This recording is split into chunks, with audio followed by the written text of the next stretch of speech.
Sekali lagi, selamat pagi Bapak Ibu Saudara semua. Saya berharap, saya berdoa Bapak Ibu Saudara bisa menikmati hadirat Tuhan, menyembah, memuji Tuhan dalam hadirat-Nya. Amin. Beberapa minggu terakhir ini kita belajar banyak, Tuhan berbicara kepada setiap kita bagaimana kita menjadi orang yang menjadi berkat buat banyak orang, menjadi orang yang menyampaikan kabar baik, menyampaikan Tuhan kepada banyak orang melalui misi yang kita punya, baik di dalam kehidupan sehari-hari kita, maupun juga bagaimana suatu saat nanti, kalau Tuhan panggil kita dalam waktu dan rencana Tuhan untuk merintis gereja. Hari ini saya ingin membagikan sesuatu, atau saya ingin membagikan sesuatu yang sifatnya lebih small, lebih kecil, yang bisa mempersiapkan setiap kita, sehingga pada waktu kita berjalan di tengah-tengah dunia, apa yang perlu kita miliki sebagai orang percaya. Sebelum kita pergi jauh keluar sana, apa yang perlu kita punya sebagai orang percaya, sehingga ketika nanti kita pergi keluar sana, kita bisa pergi berjalan bersama-sama dengan Tuhan dan kita tetap kuat ada di tengah-tengah dunia. Karena saya percaya bahwa apa yang firman Tuhan katakan, bahwa segala sesuatu dimulai dari hal yang kecil. Jikalau kita setia dalam perkara yang kecil, maka Tuhan akan memberikan tanggung jawab perkara yang lebih besar dalam kehidupan setiap kita. Tapi semuanya start from small. Sama seperti Daud, ketika sebelum dia menjadi raja atas bangsa Israel, Daud dipanggil menjadi seorang gembala yang menggembalakan kambing domba yang jumlahnya mungkin gak banyak. Lalu dalam perjalanannya, ketika Filistin datang dan akhirnya Daud mengalahkan Goliat, di situ Daud mulai memimpin sekumpulan tentara-tentara yang Saul punya. Lalu setelah itu, akhirnya Daud memiliki pengikut di Gua Adulam yang jumlahnya 400 orang. Dan bahkan setelah itu berkembang menjadi jauh lebih banyak, ada yang bilang 600 orang jumlahnya. Dan setelah itu, Daud akhirnya menjadi raja atas satu kerajaan yang disebut dengan kerajaan Yehuda. Dan setelah itu, baru Daud menjadi raja atas seluruh bangsa Israel. Start from small untuk sesuatu yang jauh lebih besar. Dan hari ini kita sama-sama belajar bagaimana kita mempersiapkan hidup kita dari sesuatu yang small, yang nantinya akan membawa kita dalam satu perjalanan yang besar bersama dengan Tuhan. Amin. Mari kita buka di 2 Timotius 2 ayat 1 sampai yang ke-7. Saya akan bacakan firman Tuhan buat Bapak Ibu Saudara semua. Sebab itu, hai anakku, jadilah kuat dalam kasih karunia dalam Kristus Yesus. Apa yang telah engkau dengar daripadaku di depan banyak saksi, percayakanlah itu kepada orang-orang yang dapat dipercaya, yang juga cakap mengajar orang lain. Ikutlah menderita sebagai seorang prajurit yang baik dari Kristus Yesus. Seorang prajurit yang sedang berjuang tidak memusingkan dirinya dengan soal-soal penghidupannya. Supaya dengan demikian ia berkenan kepada komandannya. Seorang olahragawan hanya dapat memperoleh mahkota sebagai juara apabila ia bertanding menurut peraturan-peraturan olahraga. Seorang petani yang bekerja keras haruslah yang pertama menikmati hasil usahanya. Perhatikanlah apa yang kukatakan, Tuhan akan memberikan kepadamu pengertian dalam segala sesuatu. Ini adalah surat yang dituliskan oleh Paulus kepada Timotius yang adalah muridnya. Di mana pada waktu itu Timotius diutus untuk memimpin satu jemaat yang ada di kota Efesus. Dan menjadi orang percaya, menjadi orang Kristen di jemaat Efesus tidaklah mudah, termasuk juga buat Timotius pada waktu itu. Karena banyak hal yang dialami oleh jemaat di Efesus. Beberapa hal yang dialami oleh jemaat Efesus adalah yang pertama, jemaat Efesus sedang menghadapi pengajaran-pengajaran yang sesat. Jadi zaman itu, di Efesus banyak sekali pengajaran-pengajaran yang sesat, yang berbicara mengenai mitos, silsilah-silsilah yang terjadi terus-menerus, yang terus dikumandangkan oleh beberapa orang. Dan bahkan di dalam jemaat Efesus ada pengajaran-pengajaran sifatnya ekstrim, yang melarang orang gak boleh kawin, jangan kawin, kau lebih baik in, dan sebagainya. Dan bukan cuma pengajaran yang sesat, tetapi juga di jemaat Efesus, mereka menghadapi perilaku-perilaku yang tidak bermoral. Banyak orang-orang yang hidup di dalam perzinahan, banyak orang yang malas-malesan, banyak orang yang bergosip, mencari-cari persoalan, bersilat kata, menyebabkan cedera, fitnah, dengki, curiga, ribut satu dengan yang lain, berpikiran yang tidak sehat, bahkan tidak lagi memikirkan mengenai kebenaran. Bahkan ada orang-orang yang hidup beribadah hanya untuk mencari keuntungannya sendiri. Itulah jemaat yang terjadi, itulah keadaan situasi yang terjadi di jemaat Efesus. Bahkan jemaat Efesus menghadapi juga tekanan-tekanan dari tentara Romawi yang pada waktu itu berkuasa. Dan bukan cuma itu, jemaat Efesus juga menghadapi tekanan dari orang-orang Yahudi. Yang mereka hidup di dalam hukum Taurat yang mengatakan kamu harus A, kamu harus B, kamu harus C. Kamu harus bersunat, kamu harus menguduskan hari Sabat, kamu harus ini, harus itu, dan sebagainya. Dan semua itu dialami oleh Timotius dan juga orang-orang yang ada di jemaat Efesus. Nah, atas semuanya itulah Paulus menuliskan surat di penjara yang katanya surat ini adalah surat terakhir yang Paulus tulis untuk muridnya yang bernama Timotius. Dan dalam surat inilah Paulus menuliskan hal pertama yang saya bagikan di 2 Timotius 2 ayat yang pertama. Sebab itu anakku, jadilah kuat oleh kasih karunia dalam Kristus Yesus. Jadi saudara bayangkan hari itu Timotius menghadapi semua tekanan yang terjadi, yang ada di hadapannya dan ada di sekelilingnya. Dan pada waktu Paulus mendengar itu, Paulus bilang, kuatkan dan teguhkan, kuatkanlah hatimu oleh kasih karunia dalam Kristus Yesus. Awal bulan yang lalu, Ko Andi waktu khotbah menceritakan percakapannya antara Ko Andi dengan Michael. Di mana Michael menceritakan ketika seorang gembala di Israel memutuskan untuk menjadi seorang gembala kambing domba, itu bukan pekerjaan yang mudah.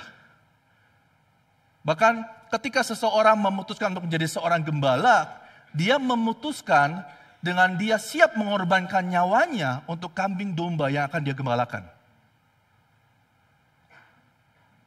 Dan hal ini adalah benar. Dan itulah yang dilakukan oleh Yesus sendiri. Yang dikatakan bahwa ia adalah gembalaku. Ia akan menjagai hidup kita domba-dombanya. Setiap kita orang percaya adalah domba-dombanya. Ia menjagai hidup kita. Ia menggembalakan kita. Bahkan sampai ia harus mengorbankan nyawanya untuk kita. Mazmur 23 ayat 1-6. Ini adalah Mazmur Daud. Tuhan adalah gembalaku, takkan kekurangan aku. Ia membaringkan aku di padang yang berumput hijau. Ia membimbing aku ke air yang tenang. Ia menyegarkan jiwaku. Ia menuntun aku di jalan yang benar oleh karena namanya.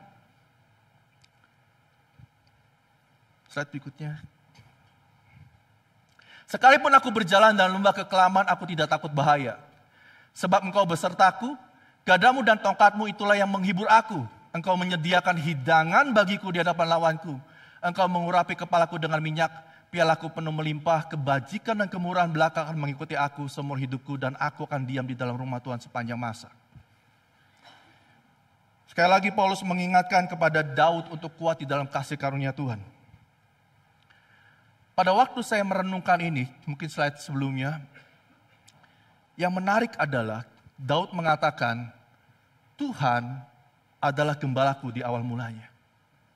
Saya bersyukur Daud nggak memulai dengan, dia membaringkan aku di padang yang berumput hijau. Hal yang paling penting bagi kita orang percaya di dalam hidup kita mengenal Tuhan adalah, yang pertama adalah kita mengenal pribadinya Tuhan. Kalau kita hanya mengenal Tuhan dari perbuatan-perbuatan yang Tuhan lakukan, maka saya percaya cuma masalah waktu cepat atau lambat, suatu hari saudara dan saya akan kepahitan sama Tuhan. Karena kita mengenal Dia hanya dari perbuatan-perbuatannya. Oh, Tuhan membaringkan aku di padang yang berumput hijau. Tuhan menyegarkan aku dengan air kehidupannya. Tuhan menuntun aku melewati lembah kekelaman yang sedang aku lalui. Dan seterusnya. Dan kalau pengenalan kita akan Tuhan hanya berdasarkan perbuatan-perbuatan baik yang Dia lakukan dalam hidup kita, maka cuma masalah waktu cepat atau lambat. Ketika saudara menghadapi sesuatu, saudara akan bilang, Tuhan gak sayang sama saya. Tuhan gak peduli sama saya. Tuhan gak perhatian sama saya. Kenapa Tuhan membiarkan saya ada di dalam keadaan yang tidak menyenangkan? Kenapa bisnis saya hancur? Kenapa keluarga saya berantakan? Kenapa pendidikan saya tidak baik? Kenapa hubungan saya dengan orang lain menjadi berantakan dan sebagainya? Beribu satu macam alasan kita akan bisa utarakan di hadapan Tuhan. Tetapi Daud mengenal Tuhan bukan karena apa yang dia lakukan. Tetapi dia mengenal Tuhan karena pribadinya.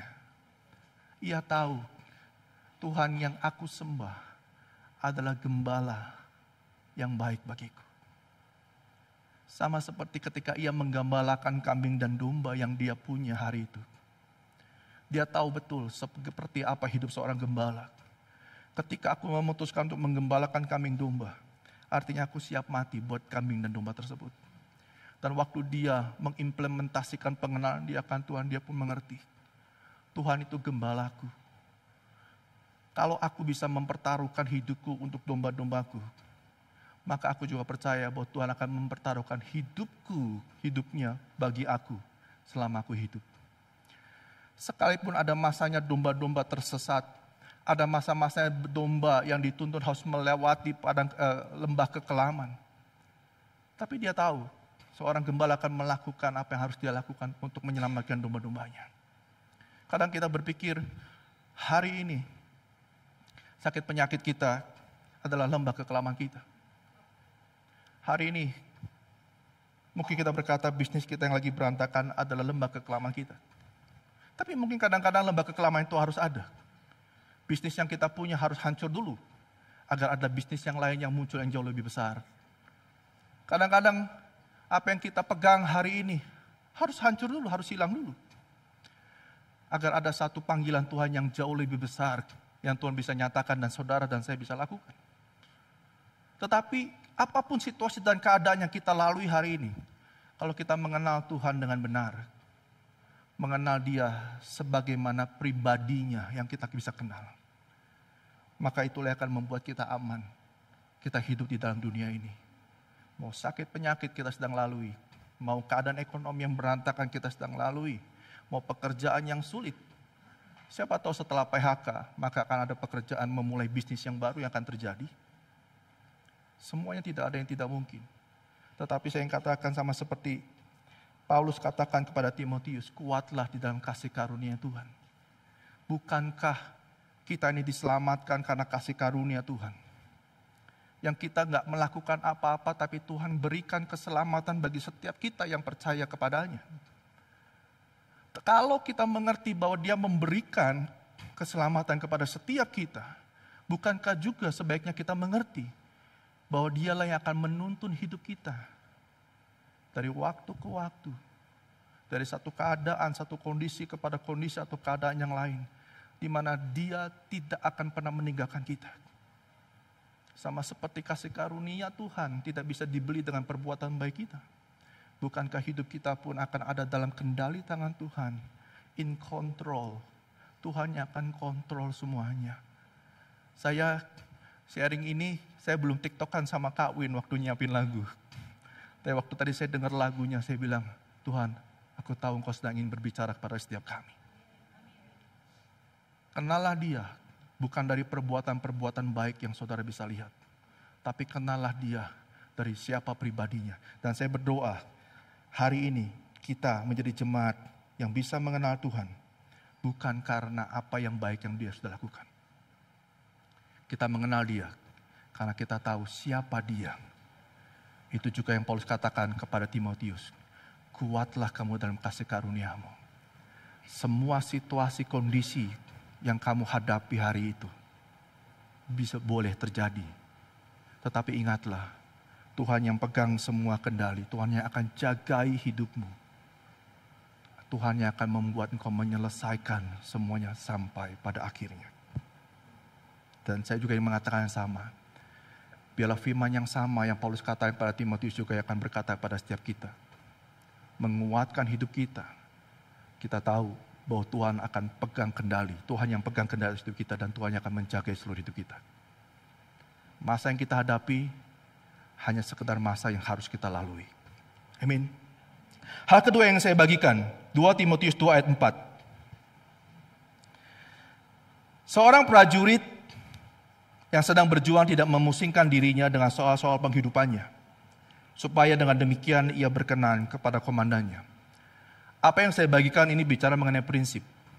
Di mana kalau prinsip ini kita bisa menangkap setiap prinsip yang berasal dari firman Tuhan, maka prinsip-prinsip ini akan bisa diaplikasikan di dalam setiap kehidupan saudara. Mau di dalam pekerjaan, di dalam rumah tangga, di dalam kehidupan saudara bersama dengan teman-teman dan juga dalam pelayanan. Hal kedua yang saya bagikan adalah untuk mempersiapkan kita untuk masuk di dalam panggilan Tuhan yang besar yang Tuhan ingin lakukan adalah milikilah hati yang tulus di hadapan Tuhan. Sama seperti prajurit yang sedang berjuang, dia tidak memusingkan dirinya dengan soal-soal penghidupannya, supaya dengan demikian ia berkenan kepada komandannya. Matius 14 ayat 20. Dan mereka semuanya makan sampai kenyang. Kemudian orang mengumpulkan potongan-potongan roti yang sisa, 12 bakul penuh. Ini adalah cerita pada waktu Tuhan Yesus habis mengajar ribuan orang, yang dicatat mungkin laki-laki 5.000 orang. Lalu murid-muridnya berkata, suruh mereka pulang. Tapi Tuhan bilang jangan suruh mereka pulang. Apa yang kamu punya, beri mereka makan.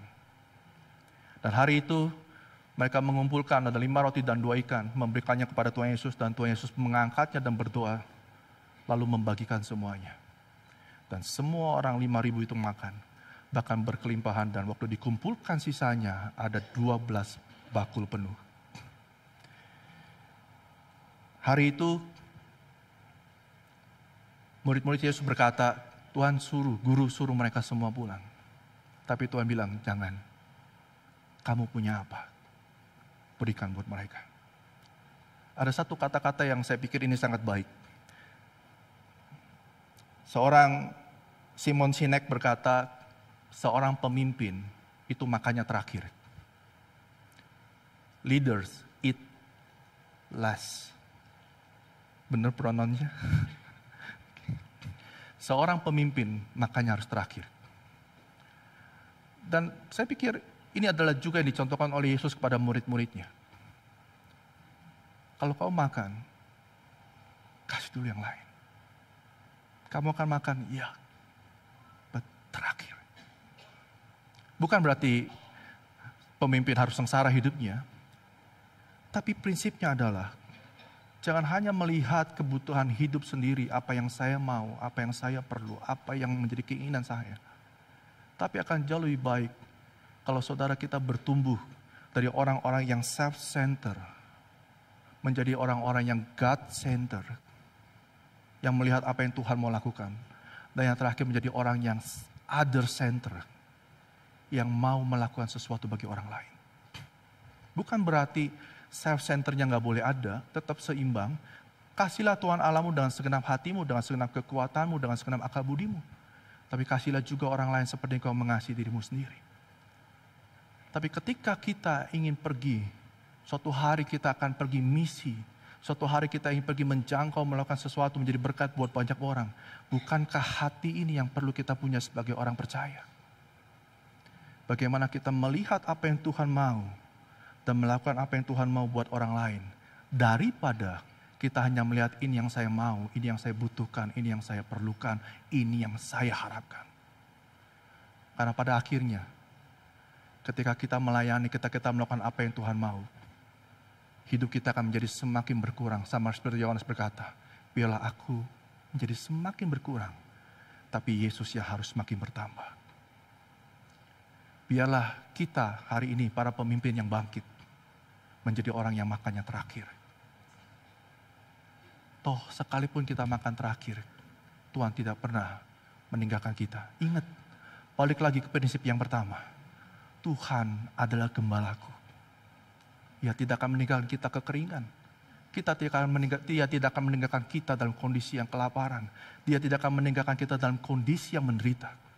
Karena kita tahu, sekalipun aku memberikan dan bagian semuanya ini, aku kenal dia. Dia adalah gembalaku. Amin. Yang ketiga yang saya bagikan, 2 Timotius 2 ayat 5. Seorang olahragawan hanya dapat memperoleh mahkota sebagai juara apabila ia bertanding menurut peraturan-peraturan olahraga. Pada waktu Paulus menceritakan perumpamaan ini perumpamaan yang sebenarnya adalah perumpamaan yang realistis pada zaman itu. Karena di zaman itu ada orang Yunani, ada orang Yahudi, dan juga ada orang Romawi. Jadi Paulus menggambarkan untuk Paulus untuk kuat menghadapi semuanya itu seperti seorang tentara Romawi. Dan Paulus juga menasihatkan Timotius, jadilah seorang prajurit Romawi yang tidak memusingkan dengan kepentingan sendiri. Lalu yang berikutnya Paulus juga menggambarkan, jadilah engkau kuat seperti seorang yang olahragawan, yang memenangkan pertandingan demi pertandingan. Ingat, orang Yunani itu paling suka sport. Maraton ada di sana. Pertandingan mulainya dari sana. Jadi hari itu atlet itu satu gambaran profesi yang begitu diagung-agungkan. Sama seperti tentara Romawi adalah tentara yang begitu dihormati di sana pada zaman itu. Dan petani nanti yang kita akan baca adalah satu profesi yang hari itu sangat bukan berharga, tapi satu profesi yang apa bahasanya? Satu profesi yang baik banget, karena buat orang Yahudi, pekerjaan petani itu profesi yang benar-benar dihargain. Itulah sebabnya banyak Tuhan Yesus juga mengatakan pengajarannya melalui perumpamaan seperti seorang petani yang menaburkan benih dan sebagainya. 3 hal itu adalah 3 hal profesi yang on the top pada zaman itu. Nah, ketika Paulus mengatakan seperti seorang olahragawan yang hanya dapat memperoleh mahkota sebagai juara apabila bertanding menurut peraturan olahraga. Paulus ingin mengatakan, ini bukan berbicara mengenai cuma kamu hidup menang atau tidak menang, tetapi bagaimana kamu hidup sesuai dengan aturan yang sudah ada. Peraturan-peraturan yang ada. Bukan cuma kamu harus lari ke sana, mencapai garis finish dan menang di sana, tetapi yang penting adalah bagaimana kau mengikuti semua peraturan yang ada, sehingga ketika kau sampai garis finish, kemenanganmu itu sah di sana. Saya pernah baca satu berita, ada satu orang, saya lupa di mana, negara mana, tapi hari itu ada pelari maraton yang katanya hari itu dia adalah pelari maraton yang tercepat sampai finishnya. Tetapi setelah dicek segala sesuatunya, ternyata dia nggak lari. Dia menyelip dari gerombolan penonton, sampai akhirnya mendekati garis finish, dia lari sampai menang sampai finish. Dan akhirnya kemenangan dia dianulir. Dia nggak jadi dikatakan sebagai orang pelari yang tercepat memenangkan finish. Karena dia tidak mengikuti aturan yang ada. Demikian juga dengan Paulus kepada Timotius. Hidup ini perlu memiliki aturan. Ini bukan bicara menang, bukan cuma sekedar menang. Tapi bagaimana engkau hidup meraih kemenangan tersebut. Dalam hal ini tentunya kita berbicara mengenai hidup di dalam prinsip-prinsip firman Tuhan. Semua orang bisa mengatakan banyak hal. Semua orang bisa berargumen banyak hal. Semua orang bisa berpendapat banyak hal. Tetapi kita sebagai orang percaya, sebelum kita keluar di sana, berusaha untuk hidup benar seperti apa yang Tuhan kehendaki dalam kehidupan kita. Ketika saudara bekerja, melakukan segala sesuatunya, melakukan bisnis satu dengan yang lainnya, saudara melayani seorang dengan yang lainnya, saudara melakukan apapun dalam kehidupan, ingat, ada kebenaran yang perlu kita lakukan di sana. Matius 5 ayat 3. Berbahagialah orang yang miskin di hadapan Allah, karena merekalah yang punya kerajaan surga. Pada waktu saya merenungkan firman ini, bertahun-tahun saya bilang, Tuhan, apa yang kau maksudkan? Berbahagialah orang yang miskin di hadapan Allah, karena merekalah yang akan punya kerajaan surga.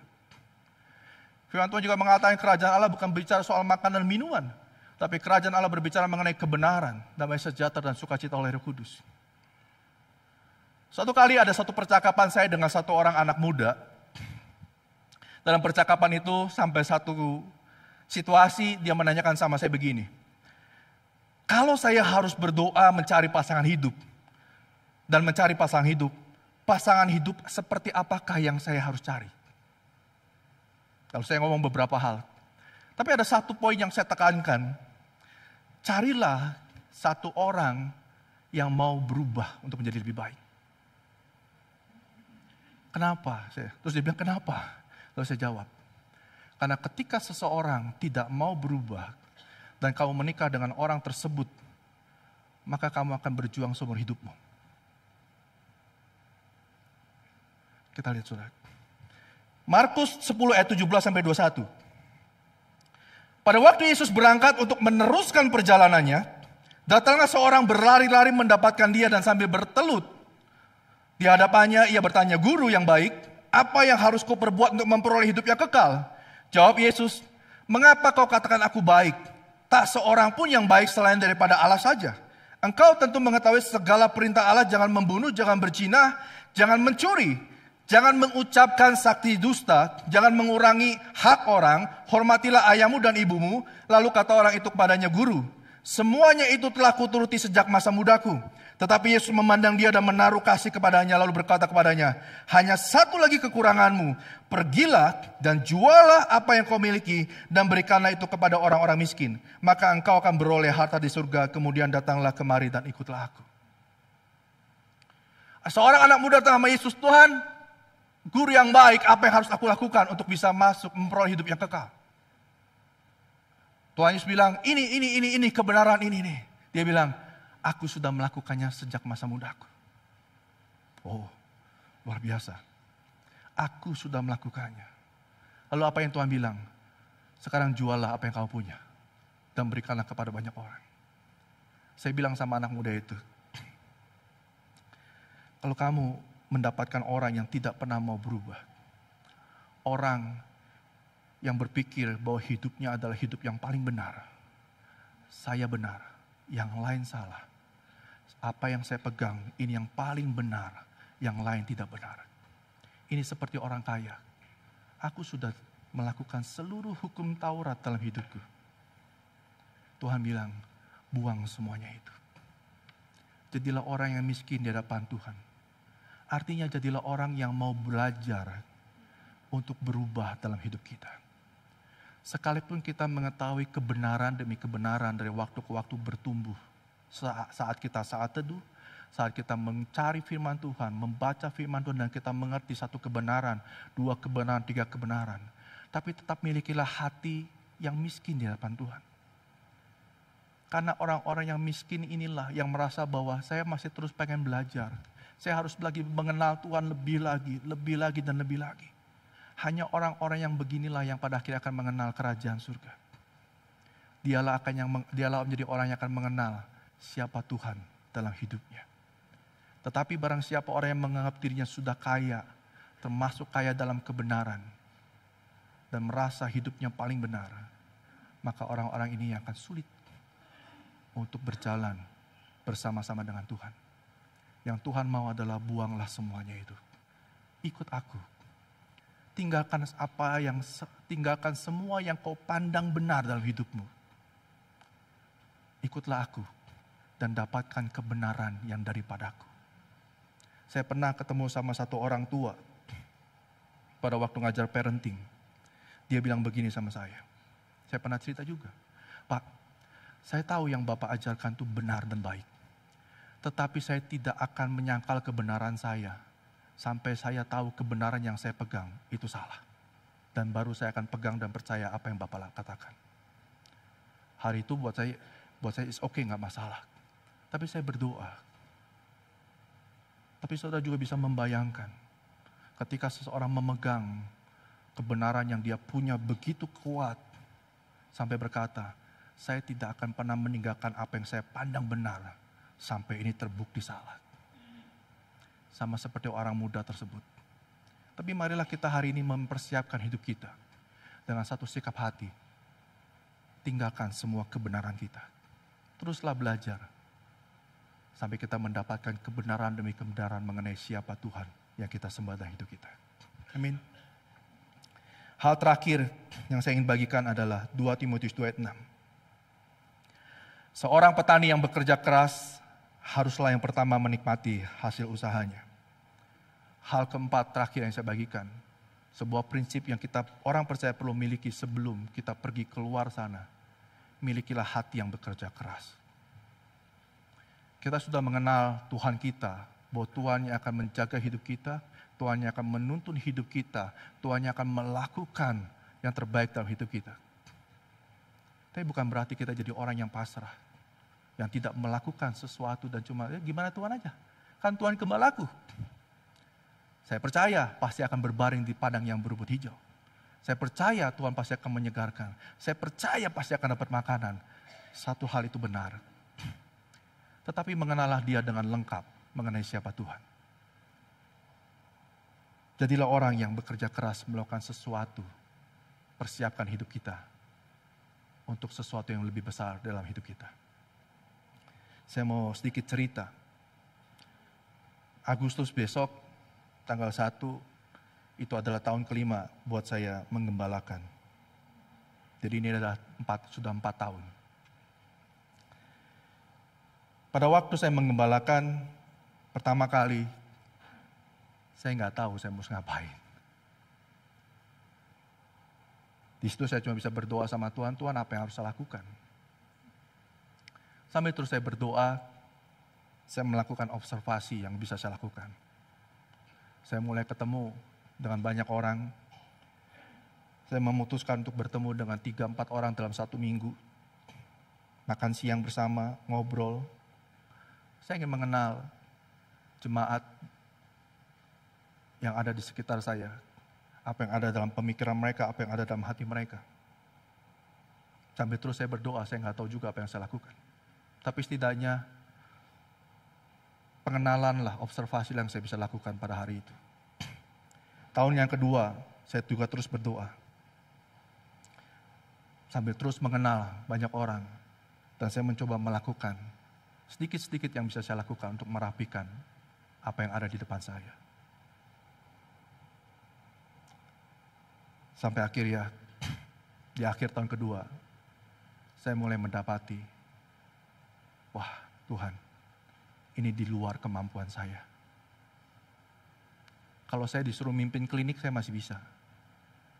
Saya disuruh mimpin dokter, saya ngitung obat, bikin stok obat, semuanya masih bisa. Tapi ini beyond.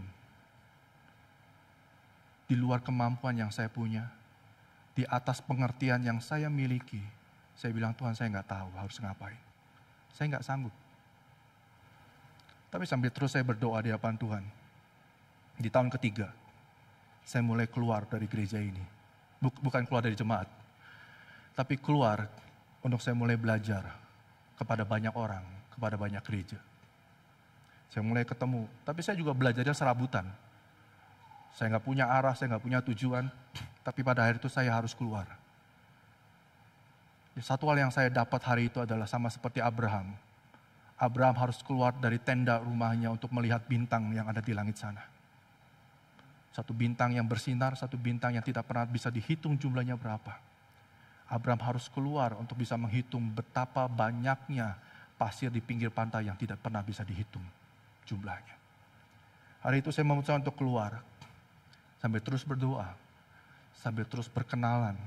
Sambil terus memperbaiki sedikit demi sedikit apa yang bisa dilakukan. Dan setelah itu saya mulai belajar apa yang bisa saya lakukan. Saya tahu saya harus belajar. Sekali lagi ini di luar mengenai saya. Saya belajar dalam satu akademi, 1 tahun belajar teologi. Lalu tahun keempat saya belajar untuk belajar mengenai leadership, bagaimana kepemimpinan dan segala sesuatunya. Dan tahun keempat saya mulai mengerti apa yang Tuhan mau bagi jemaat ini. Slide berikutnya. Ini adalah visi misi kita di hadapan hari ini JB3.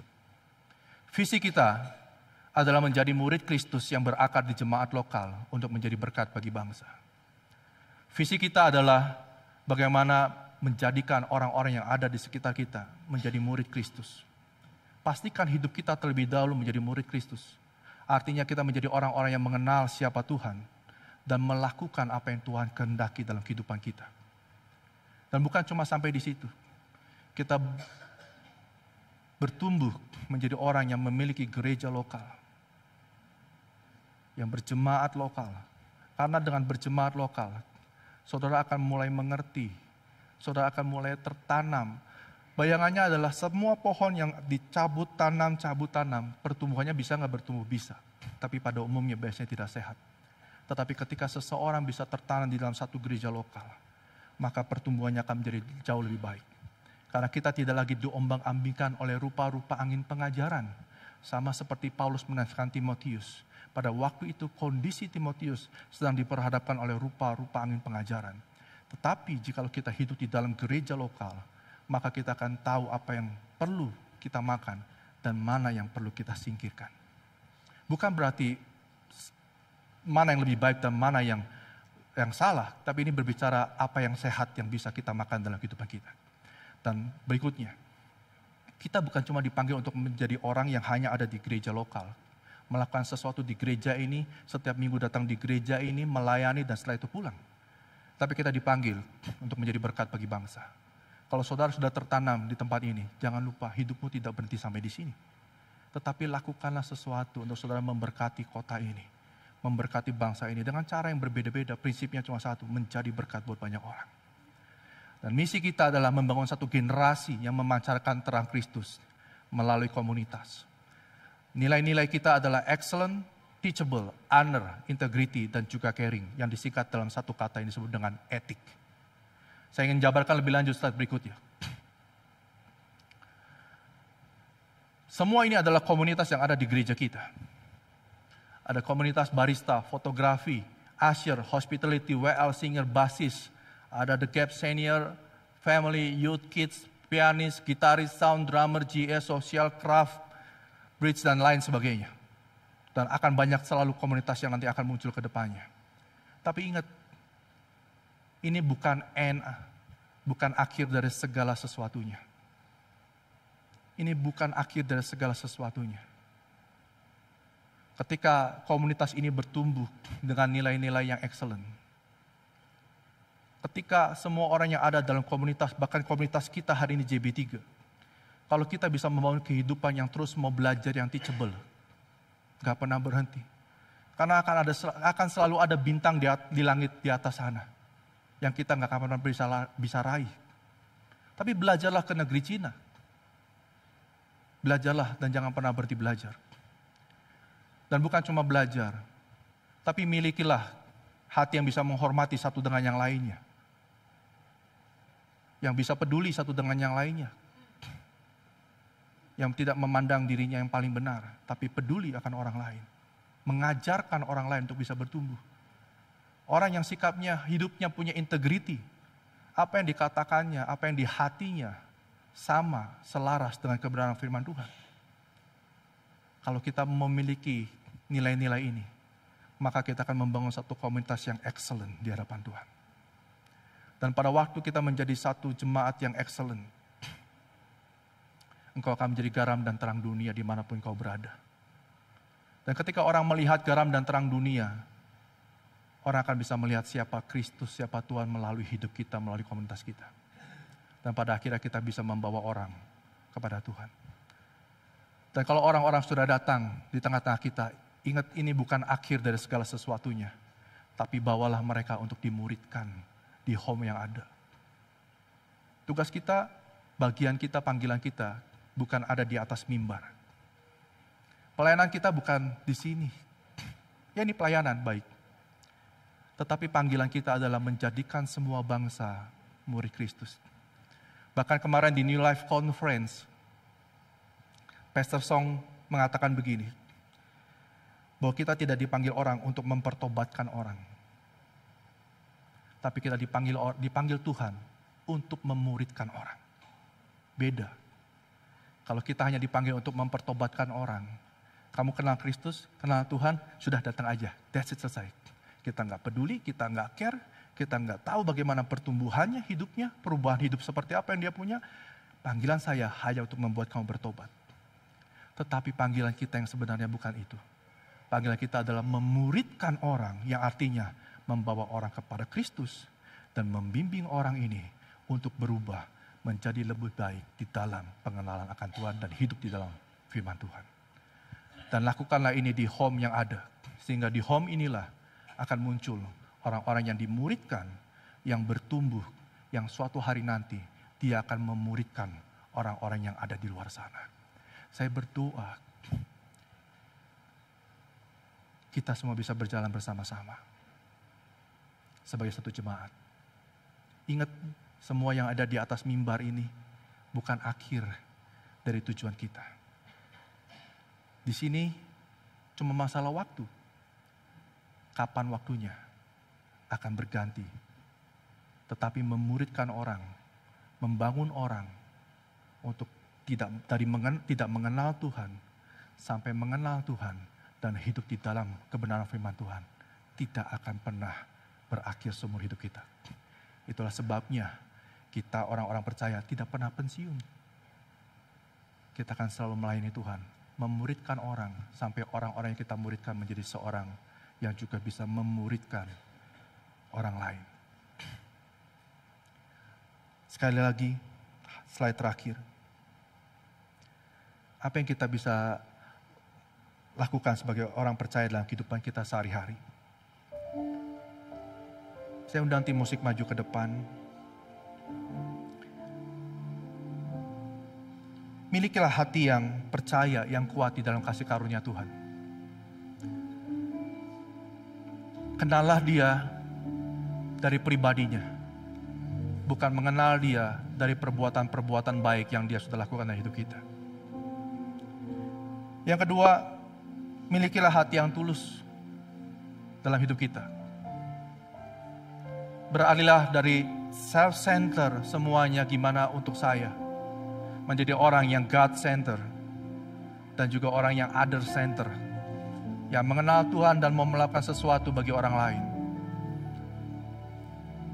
Yang ketiga, milikilah hati yang haus akan kebenaran. Jangan pernah kita berhenti belajar. Terus milikilah hati yang haus dan lapar akan firman Tuhan. Karena hanya orang-orang yang haus dan lapar akan firman Tuhan yang akan memiliki kerajaan surga. Dan yang terakhir, milikilah hati yang mau bekerja keras. Saudara akan menemukan dalam hidup saudara, dimanapun saudara dan saya berada. Kita akan menemukan selalu akan ada bintang di langit sana. Akan ada pasir di luar sana yang kita nggak pernah bisa hitung. Akan ada banyak hal yang kita akan temukan, ini di luar kemampuan saya yang bisa saya lakukan. Tapi sekali lagi percayalah, dengan bekerja keras, tidak menyerah. Dan percaya bahwa Tuhan adalah pribadi gembala kita. Dia akan membuat kita bisa menemukan apa yang harus kita temukan. Dia akan membuat kita bisa memperoleh apa yang Ia kehendaki untuk kita peroleh. Sampai seluruh panggilan Tuhan digenapi dalam hidup kita. Amin. Mari kita bangkit berdiri. Kita tundukkan kepala kita.